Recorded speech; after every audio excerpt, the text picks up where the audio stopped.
About your favorite project that you've worked on recently. So I've been with the company coming up on 8 years, and I've done hundreds of projects. One that just pops off the top of my head. I was maybe 2 years into it, and my colleague Sean had quoted somebody in the Chicago metropolitan wastewater side of things. And so we had this shoreline right outside of one of the channels that feeds out to Lake Michigan. So I went out there for the install, and it was all 8x50s, and it was like January, February, super cold out. And I'm like, why are they putting this in right now? But you know, they were going to plant native seeds, which I was super happy about, because turf grass, you get like a root system that's 2-3 inches. Natives is going to go down 18 to 24 inches, which is great. It's really going to hold the mat in.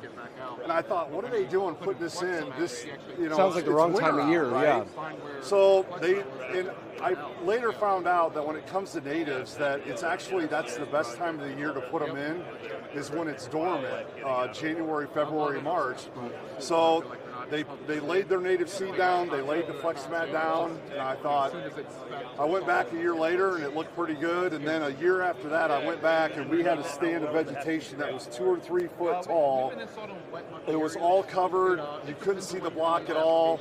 Animal friendly, geese that were in the water would walk up on the Flexamat and continue on. So that was a surprise job for me, because I didn't really realize that you could do an install in Chicago, a suburb, in the dead of winter. So, and it turned out to be a great job.